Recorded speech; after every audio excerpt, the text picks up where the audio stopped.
위성이 아닙니다. 새벽 2시 17분 펜타곤 지하 벙커.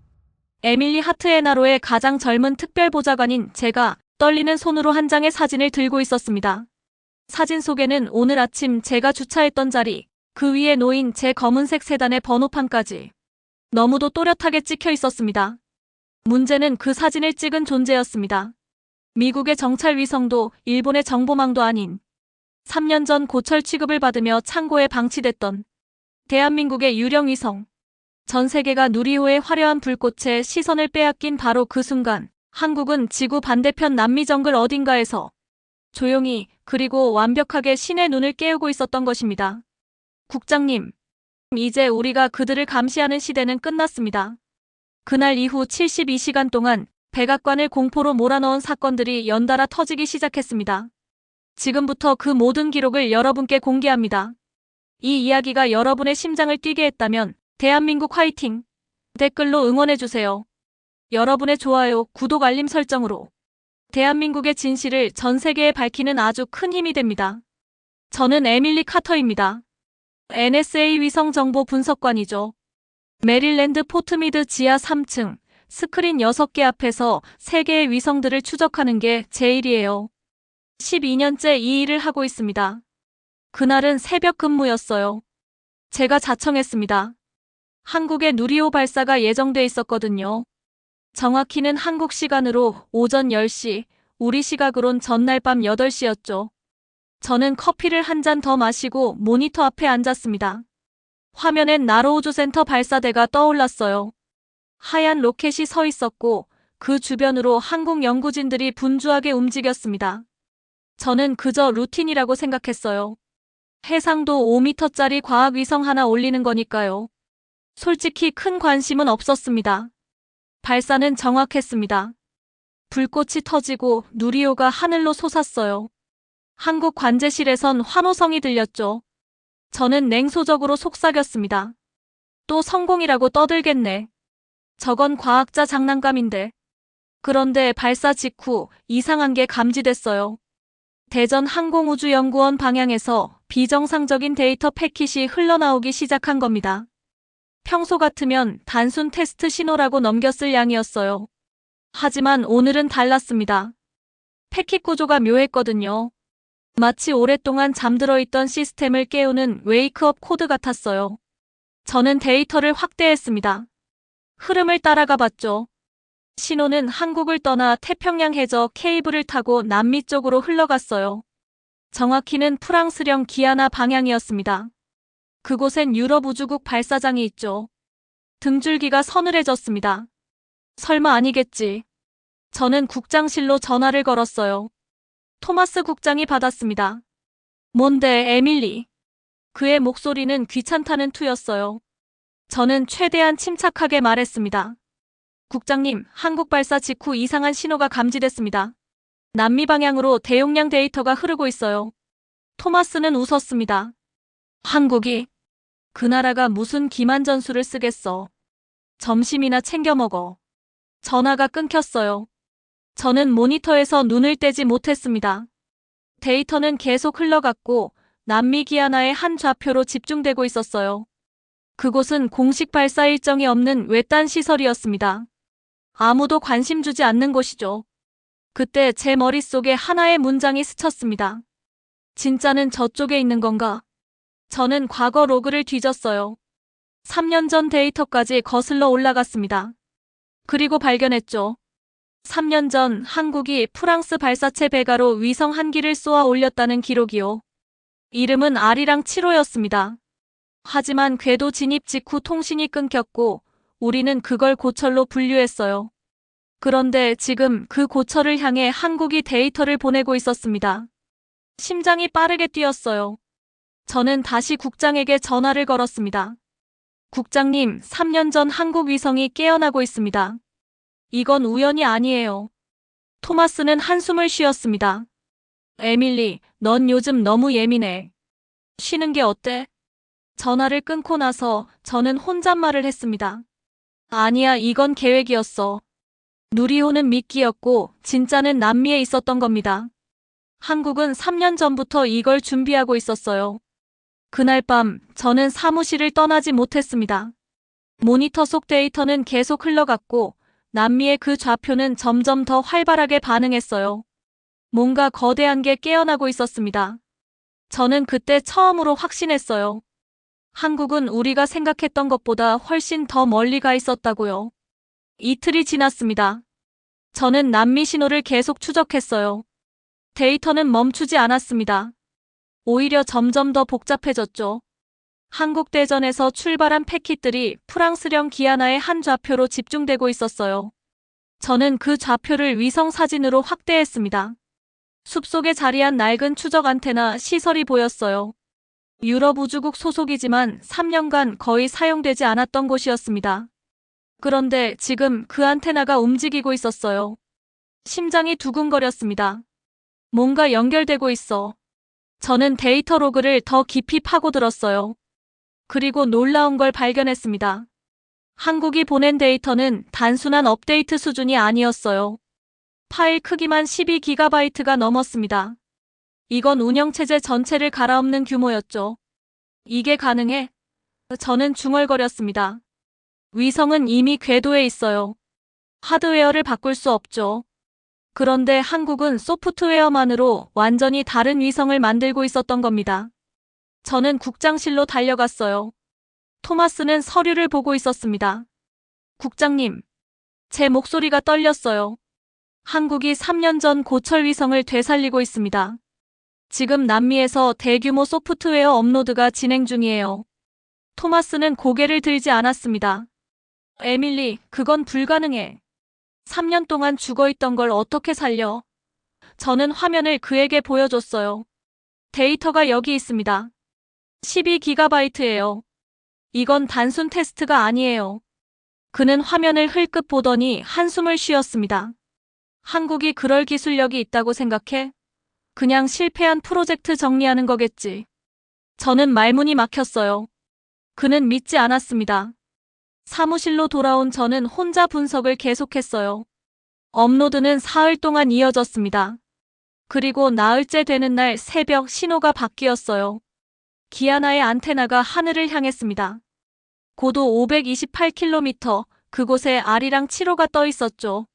안테나가 신호를 쐈고 몇 초 뒤 응답이 왔어요. 화면에 텔레메트리 데이터가 떴습니다. 위성 상태, 배터리 전압, 자세 제어 시스템 모든 게 정상이었어요. 3년간 죽어있던 위성이 깨어난 겁니다. 저는 숨을 참았습니다. 이럴 수가. 더 놀라운 건 그 다음이었어요.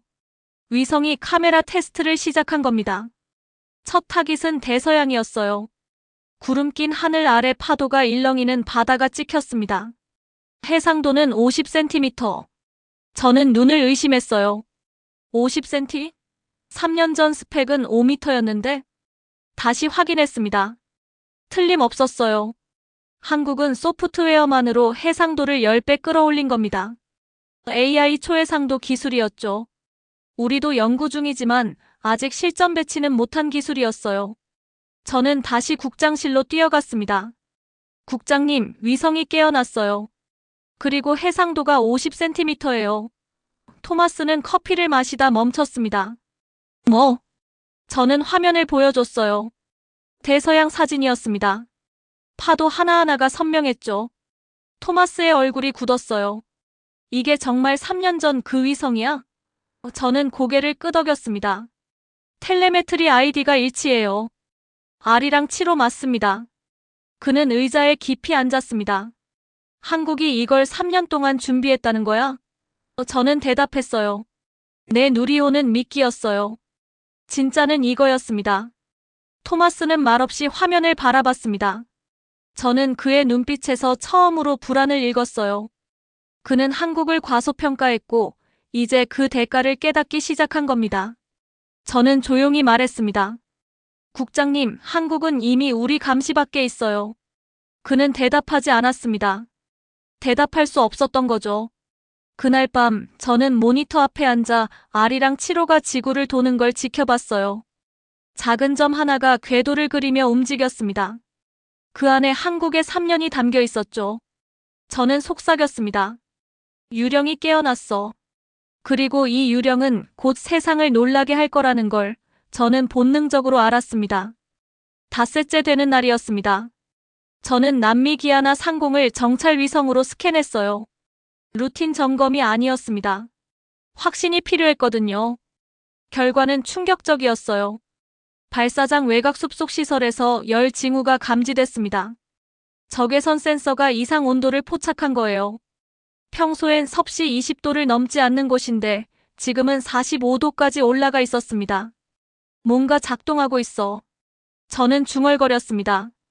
저는 과거 일주일 데이터를 모두 끄집어냈어요.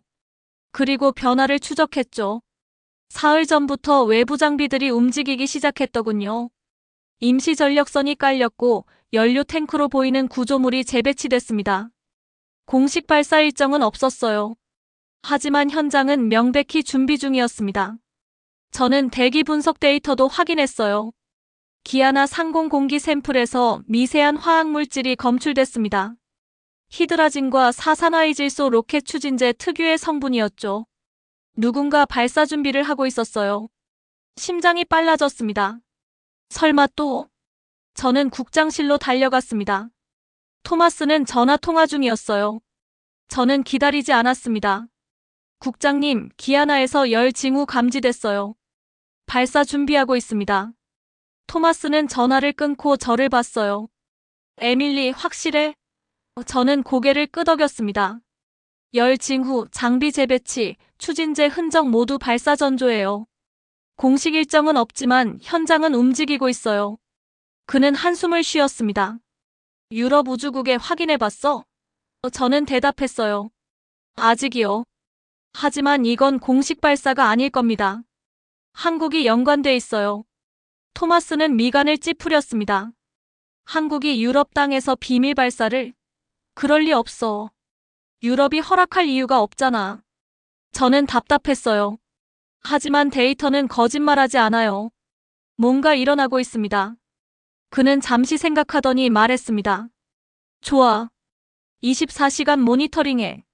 실제로 발사되면 보고해. 저는 고개를 끄덕였어요. 할 수 있는 게 그것뿐이었습니다. 사무실로 돌아온 저는 기아나를 실시간으로 추적했어요. 열 징후는 계속 올라갔습니다. 밤이 되자 섭씨 50도를 넘었죠. 뭔가 가열되고 있었어요. 로켓 연료일 가능성이 높았습니다. 저는 동료 제이슨에게 물었어요. 제이슨, 혹시 기아나에서 비공식 발사가 가능할까? 그는 고개를 저었습니다. 거의 불가능해. 유럽 우주국은 모든 발사를 사전 등록하거든. 레이더 추적도 필수고. 그럼 만약 누군가 몰래 발사한다면? 제이슨은 웃었어요. 그건 국제법 위반이야. 전쟁 날 수도 있어. 저는 더 이상 묻지 않았습니다. 자정이 지났습니다. 열 징후는 여전했어요. 저는 커피를 한 잔 더 마셨습니다. 졸릴 수 없었거든요. 새벽 2시 변화가 감지됐어요. 시설 외곽에 차량 불빛이 보였습니다. 세 대였죠. 그들은 숲속으로 들어갔고 10분 뒤 나왔어요. 뭔가 실어 나르는 모습이었습니다. 저는 확대했습니다. 차량 뒤에 긴 구조물이 실려 있었어요. 로켓 페어링처럼 보였습니다. 진짜 하려는 거야? 새벽 3시 열 징후가 최고조에 달했어요. 섭씨 60도였습니다. 이건 더 이상 준비 단계가 아니었어요. 발사 직전이었죠. 저는 다시 국장에게 전화했습니다. 국장님, 지금 당장 깨어나세요. 기아나에서 발사 임박했어요. 토마스는 잠에 취한 목소리로 대답했어요. 에밀리 몇 시야? 저는 소리쳤습니다. 새벽 3시예요. 하지만 열 징후가 60도예요. 이건 발사 직전입니다. 그는 한동안 침묵했어요. 그러더니 말했습니다. 알았어. 계속 지켜봐. 뭔가 발사되면 즉시 보고해. 전화가 끊겼습니다. 저는 화면에서 눈을 떼지 못했어요. 시설 주변이 점점 밝아졌습니다. 투광등이 켜진 거죠. 숲속에 숨겨진 발사대가 모습을 드러냈어요. 그 순간 저는 확신했습니다. 한국은 정말로 해내고 있었어요. 세상이 모르는 사이에 조용히 그러나 확실하게요. 저는 속삭였습니다. 이제 시작이야. 손이 떨렸습니다. 흥분과 두려움이 동시에 밀려왔어요. 한국은 더 이상 우리가 아는 그 나라가 아니었습니다. 새벽 4시 12분이었습니다. 저는 모니터 앞에서 숨을 죽이고 있었어요. 갑자기 화면이 하얗게 번쩍였습니다. 기아나 숲속에서 거대한 섬광이 터진 거예요. 적외선 센서가 미친 듯이 수치를 올렸습니다. 섭씨 2000도, 3000도 로켓 엔진이었어요. 발사다. 저는 소리쳤습니다. 화면 속에서 가느다란 불기둥이 솟아올랐어요. 유럽의 발사체 베가-시급 로켓이었습니다. 하지만 공식 일정엔 없었죠. 완전히 비밀 발사였어요. 저는 즉시 국장에게 전화했습니다. 국장님, 발사됐어요. 지금 막 기아나에서. 토마스는 놀란 목소리로 대답했어요. 뭐? 정말? 저는 화면을 공유했습니다.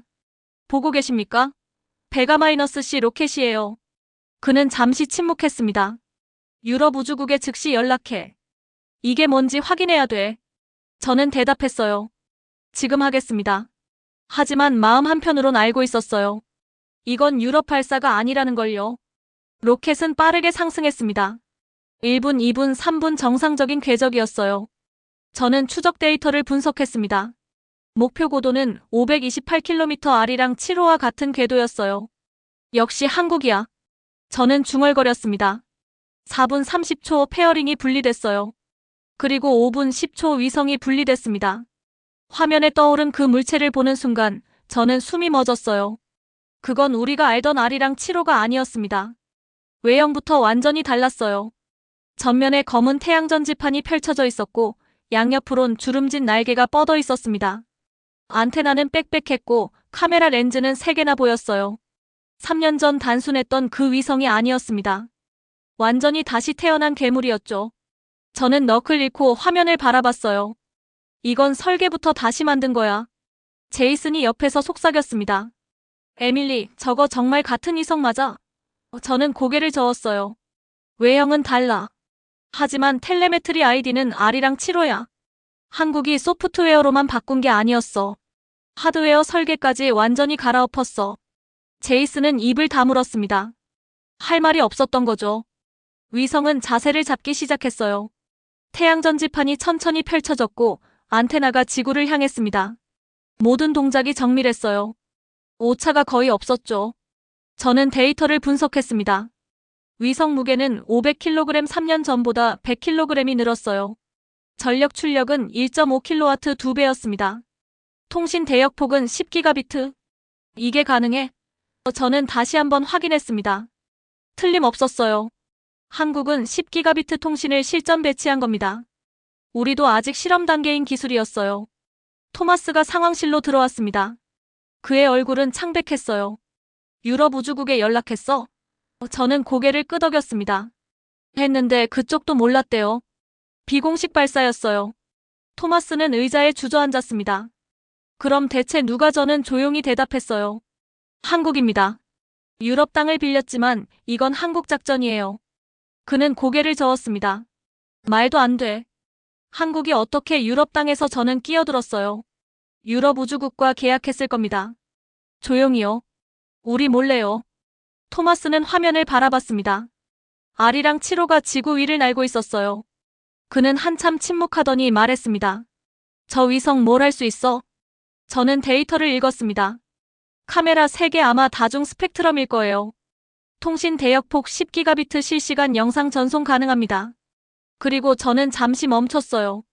다음 항목을 보고 믿을 수 없었거든요. AI 연산 모듈이 탑재돼 있어요. 위성 자체에서 영상 분석이 가능합니다. 토마스의 얼굴이 굳었습니다. 그게 무슨 뜻이야? 저는 천천히 대답했어요. 지상으로 내려보내지 않고도 위성이 스스로 목표물을 찾아낼 수 있다는 뜻이에요. 상황실이 조용해졌습니다. 모두가 화면만 바라봤어요. 한국은 단순히 위성 하나를 쏘아 올린 게 아니었습니다. 하늘에 눈을 만들어 놓은 거였죠. 그것도 스스로 생각하는 눈을요. 저는 속삭였습니다. 이제 시작이야. 한국의 진짜 능력이 드러나는 건 지금부터였습니다. 그리고 그 순간이 얼마 남지 않았다는 걸 저는 알고 있었어요. 발사 6시간 뒤였습니다. 위성은 궤도를 안정화시켰어요.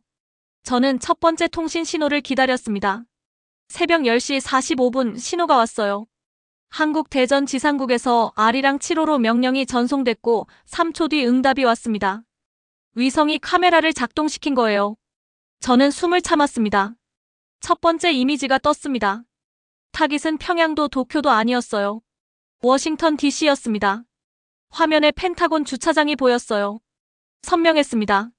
차량 한 대 한 대가 구분됐고 번호판까지 읽혔죠. 저는 확대했습니다. 그리고 얼어붙었어요. 토마스 국장의 검은 세단이었습니다. 번호판 VA-7432까지 완벽하게 찍혀 있었어요. 이럴 수가. 저는 중얼거렸습니다.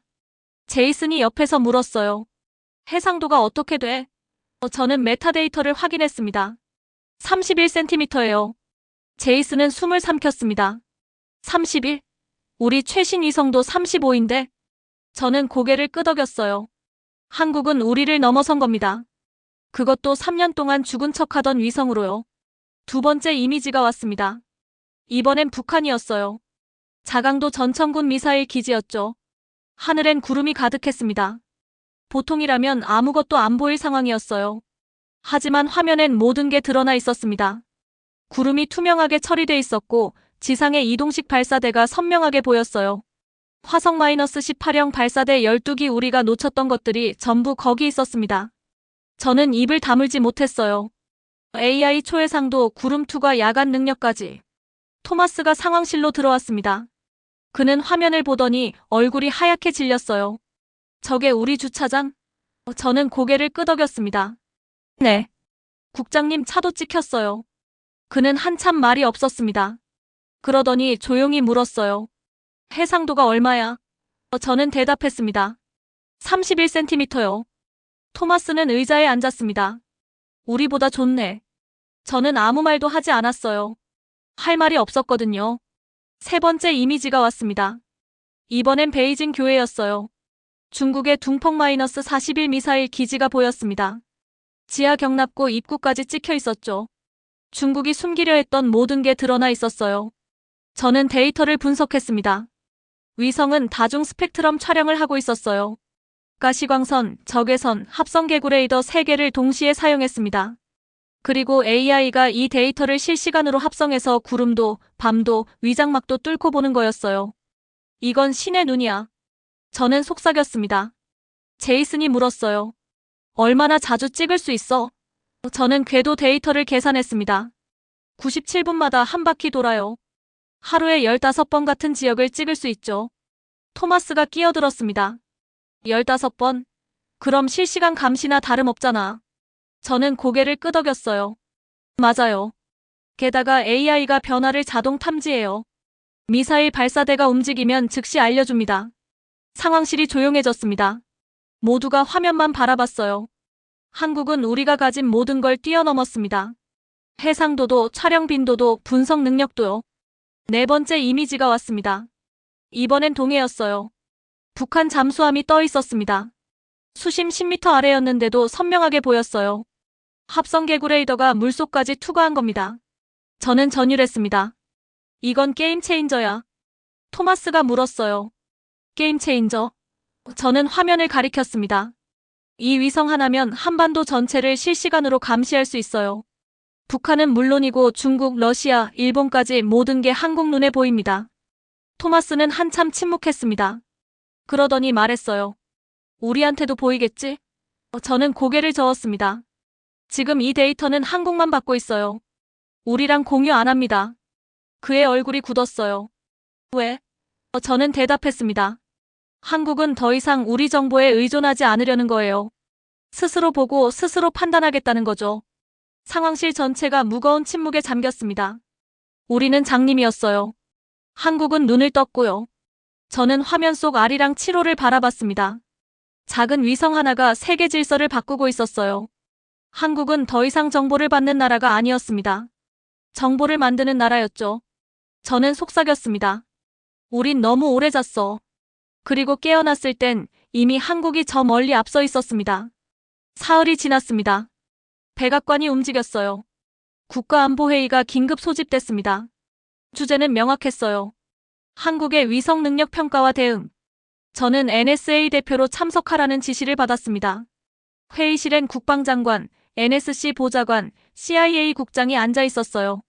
화상으로는 주한미군 사령관과 일본 방위성 대표가 연결돼 있었죠. 그리고 한국 측도 있었습니다. 국방부 최 소장이었어요. 저는 긴장했습니다. 이 회의가 어떻게 흘러갈지 예상할 수 없었거든요. 회의가 시작됐습니다. NSC 보좌관이 먼저 말했어요.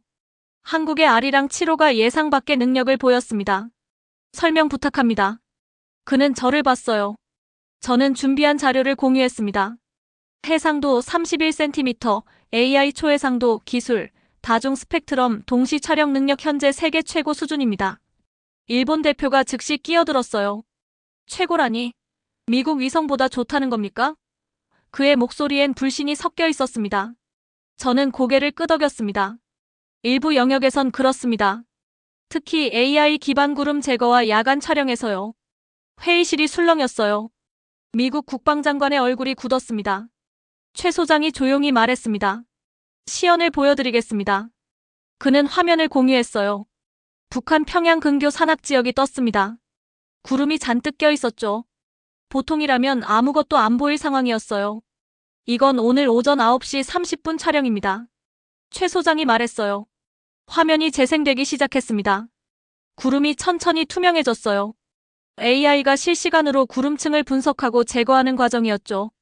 10초가 지나자 산속도로가 완전히 드러났습니다. 그리고 거기엔 미사일 발사대가 있었어요. 화성-17형이었습니다. 이동 중이었죠.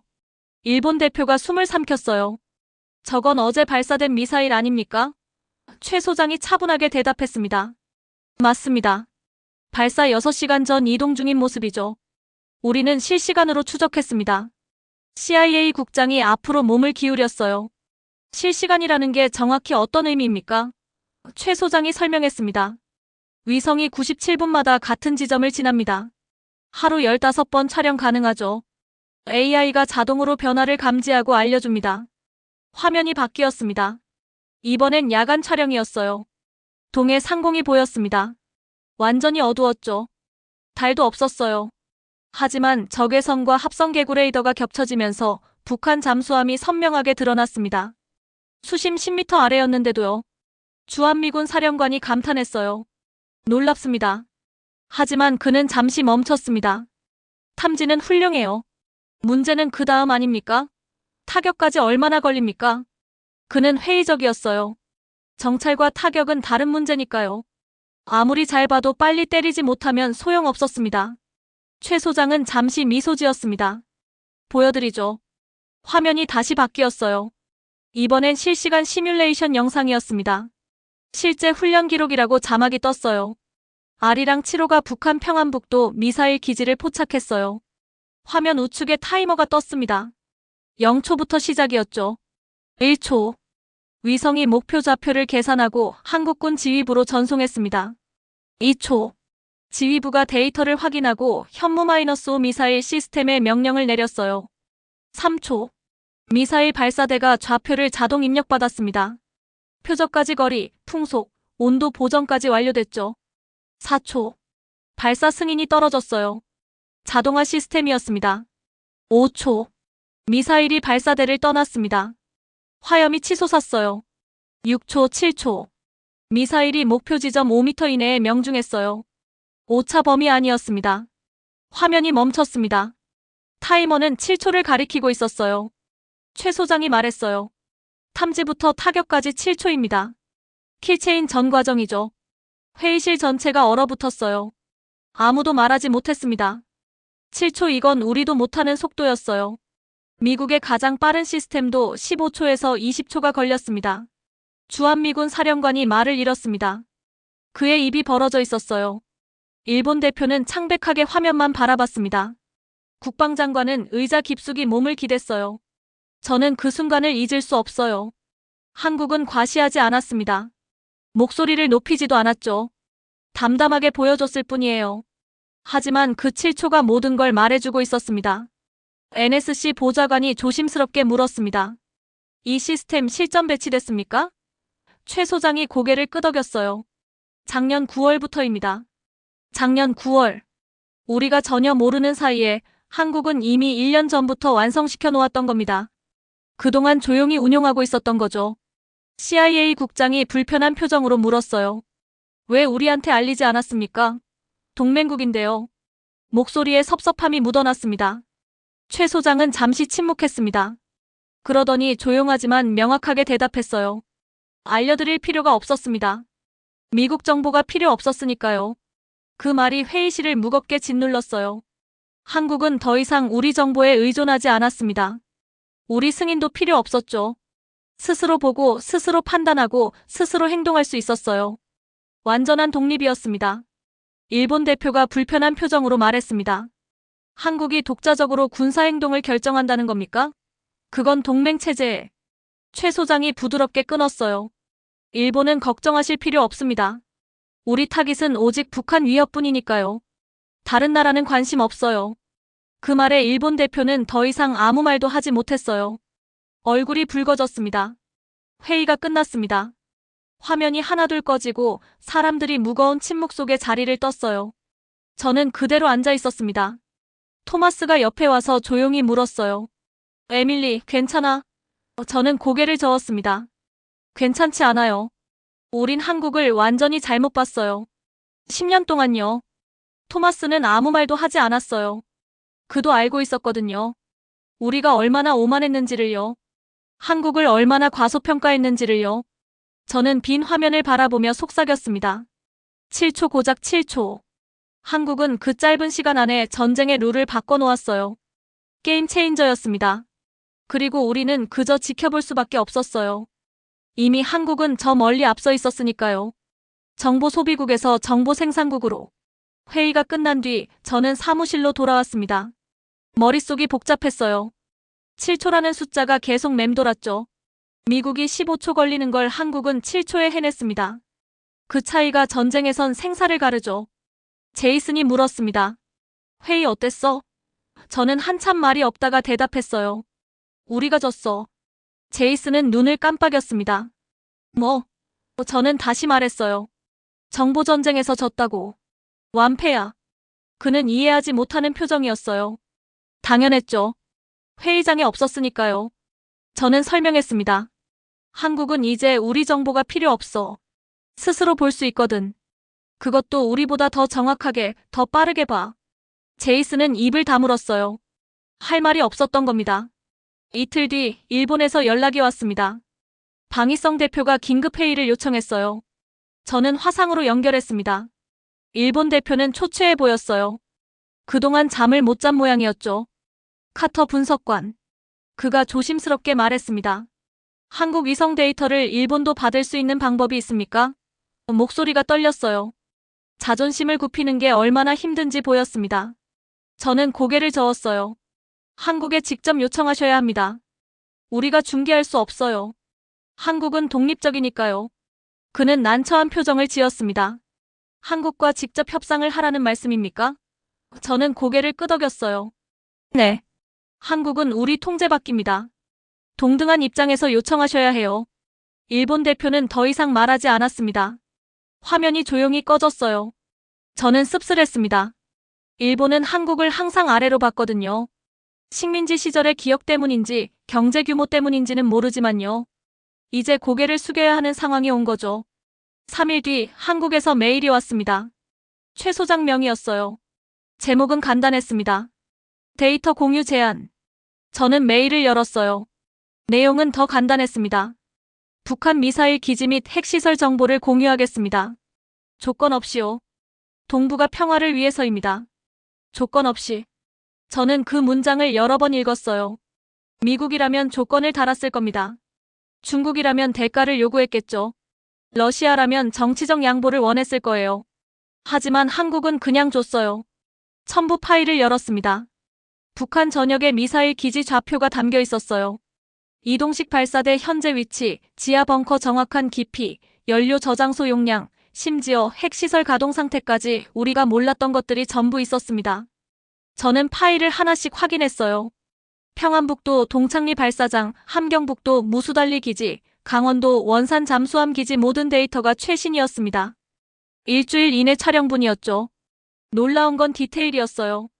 발사대 타이어 눌림 정도로 미사일 탑재 여부를 판단했고 연료 탱크 온도 변화로 발사 준비 단계를 추정했습니다. 이런 수준의 분석은 우리도 못했어요. 저는 토마스에게 보고했어요. 국장님, 한국이 데이터를 보내왔습니다. 토마스가 즉시 물었습니다. 대가는 뭐래? 저는 화면을 보여주며 대답했어요. 없어요. 그냥 줬어요. 평화를 위해서래요. 토마스는 믿을 수 없다는 표정이었어요. 그냥 아무 조건도 없이? 저는 메일을 확대해서 보여줬습니다. 네. 여기 보세요. 조건 없이라고 명확히 적혀 있어요. 그는 한참 화면을 바라봤어요. 손가락으로 책상을 두드렸습니다. 생각에 잠긴 모습이었죠. 그러더니 조용히 말했습니다. 한국은 우리와 다르네. 완전히 달라. 저는 고개를 끄덕였어요. 네. 힘을 가졌지만 오만하지 않아요. 독점하지 않고 나눠요.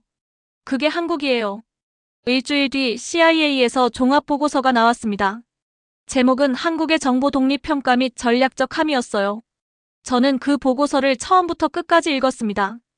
핵심 결론은 이거였어요. 한국은 더 이상 정보 소비국이 아니다. 정보 생산국으로 완전히 전환했다. 동아시아에서 미국에 버금가는 일부 영역에선 미국을 능가하는 정보 수집 및 분석 능력을 보유했다. 저는 그 문장을 보며 감회가 복잡했어요. 12년 전 제가 이 일을 시작했을 때 한국은 우리 정보에 전적으로 의존했습니다. 위성 사진 한 장도 우리한테 받아야 했죠. 북한 미사일 발사 정보도 우리가 알려줘야 알았어요. 하지만 지금은 완전히 달랐어요. 한국은 스스로 보고 스스로 분석하고 심지어 우리한테 나눠주고 있었습니다. 입장이 역전된 거죠. 저는 동료들과 점심을 먹으러 갔어요. 구내 식당에서 CNN이 나오고 있었습니다. 뉴스에서 한국 이야기가 나왔어요. 한국 독자 정찰 위성으로 북한 미사일 실시간 감시 체계 구축이라는 제목이었죠. 화면엔 R이랑 7호 상상도가 떴습니다. 옆자리 동료가 말했습니다. 한국 정말 대단하네. 우리 도움 없이도 저렇게까지 하다니. 저는 씁쓸하게 웃었어요. 우리 도움이 아니었어. 오히려 우리가 안 도와줬으니까 스스로 한 거지. 그 말에 식당이 조용해졌습니다. 모두가 불편한 진실을 알고 있었거든요. 우리가 한국을 무시했고 정보를 제한했고 독자 개발을 견제했어요. 한국은 그래서 독립한 거였습니다. 선택이 아니라 필요였던 거죠. 한 동료가 조심스럽게 물었어요. 그럼 이제 한국이 우리 경쟁자가 되는 건가? 저는 고개를 저었습니다. 아니, 한국은 경쟁하지 않아. 협력하려고 해. 데이터를 공유하잖아. 조건도 없이. 저는 커피를 마시며 생각했습니다. 한국은 원망하지 않았어요. 과거를 들먹이지도 않았죠. 조용히 준비했고 성공했고 그리고 손을 내밀었습니다. 그 점에서 한국은 우리보다 훨씬 성숙했어요. 진짜 강함은 주먹이 아니라 품격이니까요. 그날 밤 저는 다시 메일을 열어봤어요. 최 소장의 메일이었습니다. 본문 마지막에 한 문장이 더 있었어요. 처음엔 못 봤던 문장이었죠. 우리는 혼자 가고 싶지 않습니다. 함께 가고 싶습니다. 평화는 혼자 만들 수 없으니까요. 저는 그 문장을 보며 눈시울이 뜨거워졌어요. 한국은 이겼지만 자랑하지 않았습니다. 혼자 달려가지 않고 기다렸어요. 손을 내밀었죠. 그게 한국이었습니다. 저는 화면을 끄고 창밖을 봤습니다. 밤하늘에 작은 별 하나가 천천히 움직이고 있었어요. R이랑 7호였습니다. 그 작은 위성이 세상을 바꾸고 있었어요. 조용하지만 확실하게, 느리지만 깊이 있게요. 저는 속삭였습니다. 고마워, 코리아. 세상에 다른 길을 보여줘서요. 한 달이 지났습니다. 저는 여전히 매일 R이랑 7호를 추적했어요. 이젠 습관이 됐습니다. 어느 날 새벽 긴급경보가 울렸습니다. 북한이 ICBM 발사 준비 중이라는 신호였어요. 저는 즉시 모니터 앞에 앉았습니다. 우리 위성은 구름 때문에 명확한 영상을 못 잡고 있었어요. 하지만 한국 데이터는 달랐습니다. R이랑 7호가 보낸 영상엔 평안북도 철산군 발사대가 선명하게 보였어요. 화성 -18형이었습니다. 연료 주입이 진행 중이었죠. 저는 즉시 백악관에 보고했습니다. 발사 30분 전으로 추정됩니다. 그리고 덧붙였어요. 한국 데이터 기반입니다. 30분 뒤 미사일이 발사됐습니다. 우리 예측이 정확했어요. 한국 위성 덕분이었죠. 회의가 끝나고 국방장관이 저를 불렀습니다. 카터 분석관, 한국 방문 준비해요. 직접 가서 협력 체계를 구축하세요. 일주일 뒤 저는 대전에 있었습니다. 항공우주연구원 건물 앞에 섰어요. 생각보다 소박했습니다. 거대한 시설을 상상했는데 평범한 연구소였죠. 최 소장이 저를 맞았습니다. 멀리서 오셨습니다. 그는 악수를 청했어요. 저는 그의 손을 잡았습니다. 단단하고 따뜻했어요. 그는 저를 관제실로 안내했습니다. 스크린 여러 개가 벽을 채우고 있었어요. R이랑 7호의 실시간 데이터가 흘렀습니다. 연구원들이 조용히 일하고 있었죠. 긴장감이 느껴졌지만 혼란스럽진 않았어요. 모두가 자기 역할을 정확히 알고 있었습니다. 저는 물었습니다. 이 프로젝트 정말 7년 걸렸습니까? 최 소장이 고개를 끄덕였어요. 네. 실패를 가장한 게 3년이고요. 그 시간이 가장 힘들었습니다. 저는 조심스럽게 물었어요. 왜 비밀로 했습니까? 동맹국인데요. 그는 잠시 침묵했어요. 창밖을 바라보다가 천천히 말했습니다. 솔직히 말씀드릴게요. 미국이 막을까봐 두려웠어요. 중국이 견제할까봐 걱정했고요. 일본이 반대할까봐 불안했습니다. 저는 할 말이 없었습니다. 사실이었거든요. 우리는 한국의 독자 개발을 달가워하지 않았을 겁니다. 최 소장이 계속 말했어요. 우리는 작은 나라예요. 큰 소리 낼 힘이 없죠. 그래서 조용히 했습니다. 완성할 때까지요. 증명하기 전엔 아무도 안 믿으니까요. 저는 그의 눈을 봤어요. 거기엔 깊은 자부심이 있었습니다. 하지만 오만은 없었어요. 그저 해냈다는 안도감이었죠. 관제실을 나오며 저는 물었습니다. 데이터를 왜 공유합니까? 혼자 가지면 더 유리할 텐데요. 최 소장은 잠시 생각하더니 말했어요. 힘은 나누면 커집니다. 혼자 움켜쥐면 두려움만 커지죠. 우리가 원하는 건 우위가 아니라 평화예요. 저는 그 말에 숙연해졌습니다. 한국은 알고 있었어요. 진짜 안보는 독점이 아니라 신뢰라는 걸요. 저녁, 저는 숙소 창가에 앉아 밤하늘을 올려다봤어요. 97분마다 한 번씩 R이랑 7호가 이 하늘을 지나갑니다. 핸드폰이 울렸습니다. 토마스였어요. 에밀리, 북한이 또 움직이고 있어. 한국 데이터 받을 수 있어? 저는 웃었습니다. 물론이죠. 이미 받고 있을 거예요. 전화를 끊고 저는 다시 하늘을 봤어요. 작은 빛 하나가 천천히 움직이고 있었습니다. R이랑 7호였어요. 저 작은 위성이 세상을 지키고 있었습니다. 저는 속삭였습니다. 굿나잇, 코리아. 그리고 깨달았어요. 강대국은 크기가 아니라 지혜였습니다. 힘은 독점이 아니라 나눔이었죠. 한국은 그걸 증명했어요. 다음 날 아침, 저는 항우연을 떠났습니다. 최 소장이 배웅 나왔어요. 또 오십시오. 그가 말했습니다. 저는 고개를 끄덕였어요. 꼭 올게요. 이젠 우리가 배워야 할 차례니까요. 공항 가는 길, 저는 창밖을 봤습니다. 평범한 거리였어요. 하지만 그 평범함 속에 기적이 숨어 있었죠. 비행기가 이륙했습니다. 저는 마지막으로 하늘을 올려다봤어요.